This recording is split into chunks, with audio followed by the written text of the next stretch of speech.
Hi everyone, I am Aditya Verma and you are watching your own channel Smart Board CBSE। Thumbnail तो आपने देख लिया होगा। आज हम लोग क्या सीखने वाले हैं? आज हम लोग सीखने वाले हैं लेटर टू द एडिटर, जो कि हमारे CBSE बोर्ड के लिए काफ़ी इंपॉर्टेंट होता है। तो हमें टोटल फॉर्मल लेटर्स में ना 4 लेटर्स पढ़ने होते हैं, ठीक है। तो जैसे जैसे हम लोग का लेक्चर बढ़ेगा वैसे वैसे हम लोग पूरा जो भी हमारे CBSE बोर्ड के लिए इंपॉर्टेंट है वो सीख जाएंगे और बहुत ही कम समय में अच्छे से सीखेंगे, स्टेप वाइज सीखेंगे। मेरा कोशिश ये रहेगा कि मैं साथ में पहले लेटर दूँ और इसे मैं सिखा दूंगा कि इसको क्या बोलते हैं और कैसे हमें लाइन वाइज चलने हैं लिखने में और कैसे हमें मार्क्स मिलेगा। ये पूरे लेटर को हमें सीखना है। मैंने क्या किया है, 2019 का क्वेश्चन यहाँ पे बस कॉपी पेस्ट किया है और उसको मैंने समझाने की कोशिश करूंगा, ठीक है। तो क्या स्टार्ट करें? सबसे पहले आज हमारा फॉर्मल लेटर का लेक्चर 1 है, जो कि हमें लेटर टू एडिटर है। जैसे जैसे हम लोग का लेक्चर बढ़ेगा वैसे वैसे हम लोग इस पूरे लेटर को कंप्लीट कर लेंगे, ठीक। स्टार्ट करते हैं। सबसे फर्स्ट क्वेश्चन क्या है, मतलब ये हमारे 4 क्वेश्चन सीखेंगे 4 लेक्चर में और चारों पार्ट होगा, ठीक। तो 2019 का क्वेश्चन है, बोल रहा है यू आर प्रभु कुमार और पार्वती अब 17E Ravidas road Kochi. Write a letter to the editor of a newspaper about the nuisance caused by loudspeakers in the city during examination days, drawing attention to the concerned authorities to the problem। तो इस question को पढ़ करके हमें इतना तो मालूम चले कि हमें लेटर लिखना किसको है। तो हमें लेटर लिखना किसको है? The editor of a newspaper. और देखो यहाँ पे हम लोग का एड्रेस दे दिया है, जो भी हमारे बारे में लिखना है ये सब कुछ दे दिया है। कभी कभी क्वेश्चन में ना जो होता है एड्रेस नहीं दिया हुआ होता है, तो हमें खुद से लिखने होते हैं, वो भी मैं बताऊँगा। पहले इसको देखते हैं। आज फर्स्ट लेक्चर है, एकदम बेसब्री से पढ़ें, ठीक है, मतलब इंतजार भी करें अगले लेक्चर का। तो सबसे फर्स्ट बात तो ये है कि सेंडर्स एड्रेस क्वेश्चन में मेंशन है। क्या है? 17E Ravidas road Kochi. तो हम लोग को सेंडर एड्रेस ऐसा नहीं है कि बहुत बड़ा बहुत लंबा चौड़ा लिख देना है सेंडर एड्रेस, ऐसा बिल्कुल नहीं है, ये कतई गलत है, ठीक। तो हमें लिखना कितना है, आप ज़्यादा से ज़्यादा 2 या 3 लाइन तक लिख सकते हैं, वो भी छोटा छोटा लाइन लिखना है, ये नहीं कि पूरे लेंथी कर दिए। और देखो तो मैंने बोनस पॉइंट लिख रखा है, मैंने नोट नहीं लिख करके बोनस पॉइंट यहाँ पे लिख रखा है। आप देख रहे होंगे जो भी आप पिछले वाले चैप्टर पढ़े होंगे उसमें मैंने बोनस पॉइंट मेंशन किया हूँ। तो बोनस पॉइंट में मैंने क्या लिखा है कि सेंडर एड्रेस में आपको हर एक लाइन के बाद कॉमा का यूज़ नहीं करना है, ठीक। तो सबसे फर्स्ट 17E रविदास रोड एकदम कॉपी पेस्ट कोची, ऐसा हमने कर दिया। और सेंडर एड्रेस है ये सबसे फर्स्ट। यहाँ पे सीखने वाली बात ये आती है कि क्या हम लोग यहाँ पे जैसे हम लोग का सेंडर एड्रेस खत्म हुआ तुरंत यहीं से जो एक लाइन होता है वहीं से स्टार्ट कर दें, तो बिल्कुल नहीं, ये कतई गलत हो जाएगा। एक लाइन हमें छोड़ना होगा और वो लाइन छोड़ करके हमें मेंशन करने होते हैं डेट।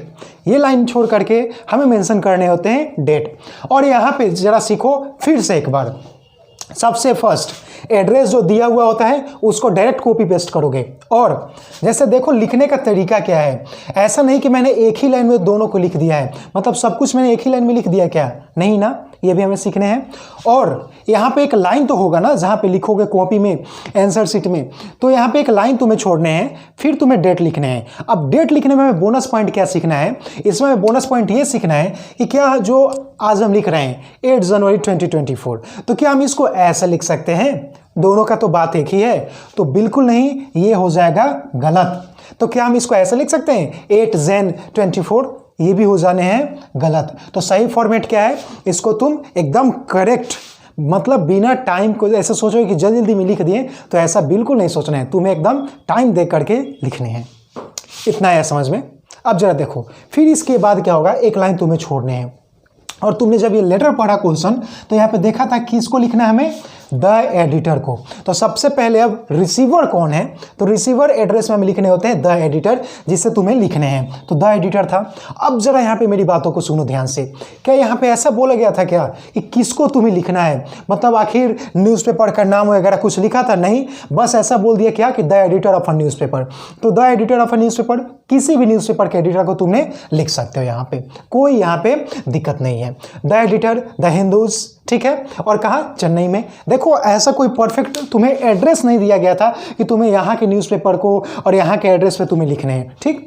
तुम कुछ भी लिख सकते हो, बट हाँ ये फॉर्मेट ज़रा देख लो। ऐसा नहीं कि सबसे पहले तुम्हें द एडिटर ही छोड़ दिए और डायरेक्ट यहाँ पे न्यूज़पेपर का नाम लिख दिए, तो गलत हो जाएगा, वहाँ पे मार्क्स डिडक्ट हो जाएगा। इतनी बात आई समझ में? फिर से एक बार जरा स्टेप पर देखो, फिर से एक बार सीखते हैं। तुम्हें सबसे पहले सेंडर एड्रेस दिया होगा तो बहुत सही, नहीं दिया होगा तो खुद से लिख लोगे। और ऐसा ही कुछ फॉर्मेट लिख देना ना 17C और कुछ भी जो तुम्हारा अपना कुछ भी याद आ रहा है ना वैसे लिख देना, कोई दिक्कत नहीं है। जब यहाँ पे मेंशन नहीं होगा तुम यहाँ पे कुछ भी लिख सकते हो, ठीक है। अब ऐसा नहीं कि कुछ भी आलतू फालतू लिख देंगे, अच्छे से लिखेंगे और सजा करके लिखेंगे एकदम अच्छे से राइटिंग में। फिर एक लाइन तुम्हें छोड़ने हैं, फिर तुम्हें डेट लिखने हैं, फिर एक लाइन तुम्हें छोड़ने हैं। फिर अब ये जो रिसीवर है ना ये मैक्सिमम क्वेश्चन में दिया होगा और दिया ही रहता है, मैक्सिमम का दिया ही रहता है कि तुम्हें लिखने किसे हैं, तो वो तुमने लिख देने हैं, ठीक। अब जरा देखो एक लाइन फिर तुम्हें छोड़ने हैं। अब आखिर सब्जेक्ट क्या था, सब्जेक्ट तो मालूम चलेगा ना, तो जरा क्वेश्चन पढ़ो, तुम्हें ऐसा मालूम चल जाना है अबाउट, क्या दिख रहा है तुम्हें, कुछ ऐसा दिख रहा है क्या, the nuisance caused by the loud speakers in the city during examination days drawing attention to the concern authorities to the problem. अब तुमने सोच रहे हो क्या कि इतना बड़ा सब्जेक्ट लिखने जाएंगे, तो यहाँ पे तुम्हें एक बोनस पॉइंट फिर से याद रखने हैं। जो तुम्हें सब्जेक्ट लिखने हैं मैक्सिमम से मैक्सिमम 4 से 5 वर्ड के होने चाहिए। तुम्हें लेंदी तो करना ही नहीं है सब्जेक्ट को। अब सोच रहे हो ऐसा क्यों, जो वहाँ पे पेपर तुम्हारा चेक करेगा अगर छोटा सब्जेक्ट लिखोगे तब ना आसानी से वो पढ़ लेगा, बात यहाँ पे ये है, ठीक है। तो सब्जेक्ट में क्या लिखने हैं जरा देखो, तुम सोचो कुछ ऐसा लिख सकते हैं, nuisance caused by the loud speakers. मैंने एकदम ऐसा कॉपी पेस्ट किया है यहाँ से डायरेक्ट, ऐसा तुम्हें सब्जेक्ट मैक्सिमम में मिल जाएगा। और कोशिश करना जितना छोटा हो सके उतना छोटा सब्जेक्ट लिखने के लिए। अब ऐसा नहीं कि एकदम लेंदी कर दिए सब्जेक्ट को, ये बिल्कुल गलत हो जाएगा, ठीक है। गलत नहीं होगा बट थोड़ा सा ना जो पेपर चेक करेंगे ना उस पर थोड़ा कम इंप्रेशन पड़ेगा और हमें अच्छे इंप्रेशन से लिखना है पेपर को, बात यहाँ पे ये है, ठीक। अब जरा तुम्हें फिर से एक लाइन छोड़ने हैं। अब देखो यहाँ पे मेन बात आती है क्या कि अगर क्वेश्चन में दे दिया है कि तुम्हें सर को लिखना है लेटर कि मैम को लिखना है लेटर, तो बिल्कुल इस बात पे ध्यान दे करके यहाँ पे तुम सर या मैम अप्लाई करोगे। और अगर नहीं दिया है तुम सर लिखो या मैम लिखो, कोई उससे दिक्कत नहीं होने वाली। तो देखो तो जरा सैल्यूटेशन में मैंने क्या लिखा है, सैल्यूटेशन में तुम लिख सकते हो sir, respected sir, dear sir, respected ma'am, dear ma'am, ठीक है, इतना तुम लिख सकते हो। अब तुम पे डिपेंड करता है तुम यहाँ पे कैसे सैल्यूटेशन को लिख रहे हो। और सैल्यूटेशन में देखो मैंने बोनस पॉइंट फिर से लिख रखा है क्या, try to keep in mind the gender of the person if specified in the question. अगर क्वेश्चन में स्पेशली दिया है जेंडर, देन तुम्हें ध्यान से देखने हैं और ध्यान से यहाँ पे लिखने हैं, याद रहेगा क्या। अब आती है मेन मुद्दा कि बोनस पॉइंट तो सब कुछ हम लोग सीख लिए और अभी तक हमने कितने बोनस पॉइंट सीखा, 1 2 3, जो कि हमें याद रखने हैं। और यहाँ तक अगर तुम सीख लिए तो तुम सोचो 5 मार्क्स का आता है, उसमें तुम आराम से 2 मार्क्स ला सकते हो, ठीक है, 3 मार्क्स ला सकते हो। लेकिन अब देखो अब इस एंडिंग पे और मेन जो बॉडी है ना इस पे भी तुम्हारा लेटर डिपेंड करता है। तो देखो जो बॉडी होता है 3 तरीके का होता है, मैंने देखो लिख रखा है। बॉडी में क्या आता है, एक आता है इंट्रोडक्टरी पैराग्राफ, जो कि इंट्रोडक्टरी पैराग्राफ जब तुम्हें लिखोगे ना तो जो तुम ये सब्जेक्ट लिखे हुए होते हो ना तुम्हें उसी को थोड़ा सा लेंदी करना होता है और कुछ नहीं होता है। सब्जेक्ट को क्या करना होता है, जैसे मैंने पहले क्या बोला कि सब्जेक्ट को जितना छोटा लिखो। अब जो तुम्हारे बात आ रही होगी दिमाग में कि सब्जेक्ट को बड़ा लिख सकते हैं, वही सब्जेक्ट को ना थोड़ा सा बड़ा करके थोड़ा सा लेंदी करके इंट्रोडक्टरी पैराग्राफ होता है ना कि हाँ ये मैं हूँ, मुझे ये प्रॉब्लम हो रही है, तो बस वही इंट्रोडक्टरी पैराग्राफ में तुम्हें लिखने हैं और कुछ ज़्यादा नहीं है, ठीक। उसके बाद जैसे आओगे इंफॉर्मेटिव पैराग्राफ, और ये होता है सबसे स्पेशल, जो तुम्हारा क्वेश्चन पूछा होता है ना वो पूरा अपना जो भी तुम्हारा इन्फॉर्मेशन देना है उस टॉपिक के बारे में अच्छे से लिखने हैं तुम्हें इंफॉर्मेटिव पैराग्राफ में। और बात आती है कि कंक्लूड कैसे करे पूरे बातों को, तो जो भी तुम बात कह रहे होगे ना बॉडी में उसको बस तुम्हें कंक्लूड करना है, मतलब कि एंडिंग करना है। उसके बाद फिर कैसे लेटर का एंडिंग होगा ये हमें सीखना है। अभी ये खत्म नहीं हुआ है लेक्चर, बस अभी देखो बेसब्री से। और देखो इतना को चाहो तो तुम स्क्रीनशॉट ले सकते हो, नहीं तो एक बार पढ़ लो, क्योंकि मैं फिर से वीडियो को पॉज करूंगा और आगे लिखूंगा फिर समझाऊंगा। एक बार समझ लिए हो इसको, एक बार अच्छे से देख ले। क्या सबसे पहले तुम्हें सेंडर एड्रेस लिखने हैं, 1 लाइन छोड़ने हैं, फिर डेट लिखने हैं, फिर 1 लाइन छोड़ने हैं। डेट में हमने सीखा क्या कि सही फॉर्मेट ये है लिखने का, सही फॉर्मेट ये है लिखने का, ऐसा बिल्कुल हमें नहीं लिखना है। फिर हमने 1 लाइन छोड़ना है रिसीवर का एड्रेस, जो कि हमें क्वेश्चन में दिया हुआ होता है। फिर हमें 1 लाइन छोड़ना है सब्जेक्ट लिखना है, और सब्जेक्ट को इतना छोटा लिखना है, मतलब 4 से 5 वर्ड तक लिख लेना है, यानी कि ज़्यादा लेंथी कर दिए। फिर 1 लाइन तुम्हें छोड़ना है, फिर सैल्यूटेशन लिखना है। और सैल्यूटेशन में हमें इस बात को ध्यान रखना है कि कोई दिया तो नहीं है स्पेशल कि सर को लिखना है कि मैम को लिखना है। तो सैल्यूटेशन हम चाहे तो सर लिख सकते हैं, डियर सर लिख सकते हैं, रेस्पेक्टेड सर लिख सकते हैं, रेस्पेक्टेड मैम लिख सकते हैं, डियर मैम लिख सकते हैं, इतना लिख लेंगे। फिर 1 लाइन छोड़ते हैं और बात आती है अब बॉडी पे। तो अब जरा बॉडी को सीखते हैं। तो सबसे पहले स्टार्टिंग कुछ ऐसे होता है जो कि हमें याद रखने हैं तुम्हें लेटर टू एडिटर के लिए। एक अच्छा सा स्टार्टिंग सा लाइन क्या, through the column of your esteemed newspaper, मतलब आपके प्रसिद्ध न्यूज़पेपर के कॉलम से, I want to express my anguish and annoyance over the problem of loud speaker during the examination. मतलब ये जो प्रॉब्लम मुझे हो रहा है ना एकदम, मतलब इससे हमें बेचैनी टाइप हो रही है। क्यों? क्योंकि हमें पढ़ने नहीं देते हैं लाउड स्पीकर, हमारे मनों को डिस्टर्ब करते हैं। अगर रात में सोए हुए होते हैं तो रात में डिस्टर्ब करते हैं, दिन में पढ़ाई करते हैं दिन में डिस्टर्ब करते हैं, मतलब हर वक्त ये हमें डिस्टर्ब भी करते हैं लाउड स्पीकर, हमें इससे प्रॉब्लम है। तो बस यही देखो, तो मैंने इंट्रोडक्टरी लाइन लिख दिया है। और हमने एक और बात को क्या लिखा है, the examinations are knocking at the door. एकदम एग्जामिनेशन नज़दीक आ चुका है, फिर भी ये लाउड स्पीकर वाले मान नहीं रहे हैं, ये बजाते जा रहे हैं and the loud speaker disturb our studies. और जो लाउड स्पीकर हमारे स्टडीज़ को डिस्टर्ब करता है। ये रहा तुम्हारा इंट्रोडक्टरी पैराग्राफ। ऐसा जब तुमने ये पढ़ा इस लाइन को, तुम्हें ऐसा कुछ नहीं लगा कि एकदम से ये इंट्रोडक्टरी पैराग्राफ ही है। ऐसा क्यों? क्योंकि हमने इधर भी लिखा था nuisance caused bye loud speaker, और इसी बातों को मैंने थोड़ा सा और इसको बढ़ा चढ़ा करके यहाँ पे लिख दिया। यही हुआ है, और कुछ ज़्यादा तो यहाँ पे हुआ नहीं है। लेकिन यहाँ पे तुम्हें एक लाइन सीखना है, ये बाकी का जो मटेरियल है ना ये तुम खुद से लिखोगे, लेकिन ये वाला जो लाइन है ना, through the column of your esteemed newspaper I would like to draw the attention of concern citizen, ऐसा लिख सकते हो। या फिर ऐसा लिख सकते हो कि आपका प्रसिद्ध न्यूज़पेपर के जरिए मैं अपनी बातों को ये कहना चाहता हूँ, मैं इसको हाईलाइट करना चाहता हूँ कि हाँ हमारे यहाँ ये प्रॉब्लम हो रही है। इतना लिख लोगे तो अब हम कोशिश करें कि आगे बढ़ें। ये बहुत ही इंपॉर्टेंट है, बस इतना लाइन। आगे का जो लाइन है ना ये तुम्हें खुद से लिखने होते हैं, तो इसको नहीं भी पढ़ोगे तो काम चलेगा। बस स्टार्टिंग देखो कैसा होता है और फिर एंडिंग देखो कैसा होता है, ठीक है। अब जरा पढ़ते हैं हम लोग आगे। तो देखो क्या हुआ था, हमने जो भी इंट्रोडक्टरी पैराग्राफ था वो हमने सीख लिया था। अब हमें सीखना है क्या, इंफॉर्मेटिव पैराग्राफ कैसे लिखते हैं। तो इंफॉर्मेटिव पैराग्राफ लिखने के लिए जो भी आज तक ट्रांसलेशन पढ़े होंगे, जितना भी इस पे पकड़ होगा ना, उतने अच्छे से हम लोग इंफॉर्मेटिव पैराग्राफ को लिख सकेंगे, ठीक है। ये हमारे अपने अपने पकड़ पे डिपेंड करता है कि हम लोग इंफॉर्मेटिव पैराग्राफ को कैसे लिखते हैं। तो इसको हम लोग बेसिकली 4 से 5 लाइन में लिख सकते हैं, ठीक। तो देखो मैंने क्या लिखा है, क्योंकि हमें लाउड स्पीकर से प्रॉब्लम हो रहा है तो मैंने लिख रखा है, despite the ban on loud speakers after 10 PM people are violating this rule, मतलब फ्रिक्वेंटली वायलेट कर रहे हैं इस रूल को। We try to study, but due to high volume, we can't concentrate properly.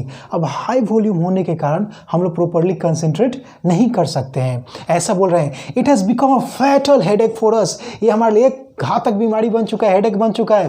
The authorities should take strong action against them and they should be penalized with high fines. और देखो क्या क्या हमें इसमें क्वेश्चन में क्या mention था कि हमें अथॉरिटीज़ को लिखना है, उनके कंसंट्रेशन को ड्रॉ करना है ताकि इस प्रॉब्लम पे वे लोग देख सके और इसको सुधार सके। मेन तो मुद्दा यही था ना हमारा। तो देखो, तो पहले जो हमारी प्रॉब्लम है मैंने उसे लिख लिया कि आखिर हमें ये प्रॉब्लम कैसे कर रहा है। तो हमने जो हमारा इंट्रो था उसमें क्या लिखा था कि हमें पढ़ाई में डिस्टर्ब करता है। क्यों? क्योंकि ये हाई बेस में वॉल्यूम को बजाते हैं, साउंड को बजाते हैं। फिर देखो उस बात को हम लोग इसमें थोड़ा सा अच्छे से लिख रहे हैं क्या, The authorities should take a strong action against them and they should be penalized with high fines.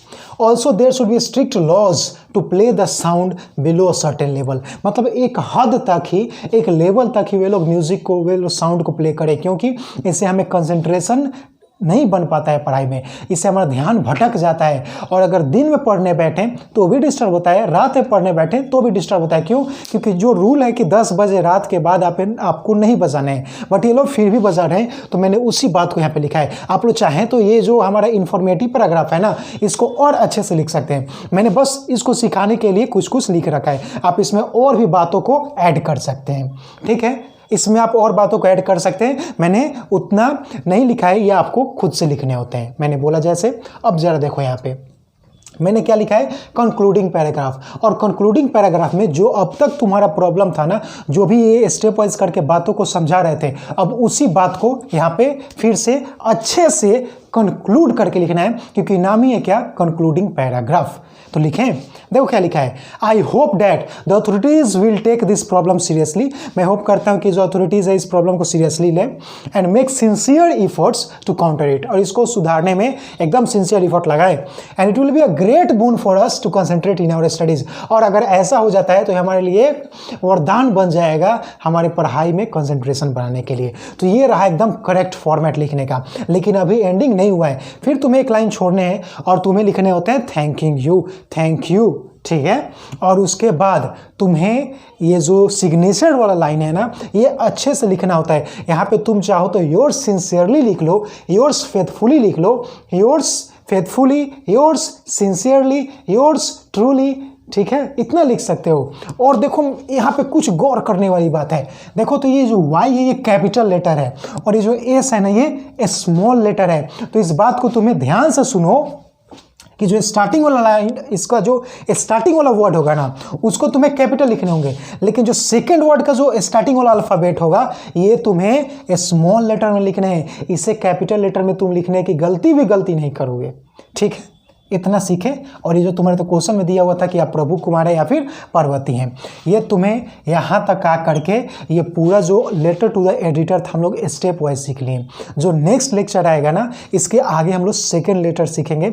हमें टोटल 4 लेक्चर में 4 पार्ट करेंगे, ठीक है। और ये हमारे CBSE बोर्ड के लिए काफ़ी इंपॉर्टेंट है, तो आराम से पढ़ो, ठीक। बोर्ड आने तक अच्छे से कर लेंगे, एकदम अच्छे से सीखे क्या। और नहीं सीखे तो एक बार फिर से लेक्चर को देखो, एक बार इसको पढ़ लेना और जो भी प्रीवियस ईयर में पूछे गए हैं ना लेटर टू एडिटर या फिर सैंपल पेपर में, वहाँ पे देख करके क्वेश्चन लगाओ उसका, ठीक। एकदम ऐसे ही फॉर्मेट में लिखोगे, कुछ एक्स्ट्रा नहीं करना है, एकदम आसानी से पढ़ो, सैंपल पेपर लगा लो, प्रीवियस ईयर लगा लो, लेटर आराम से 5 मार्क्स गेन कर लोगे। तो मिलते हैं फिर से नेक्स्ट लेक्चर में, तब तक के लिए थैंक यू।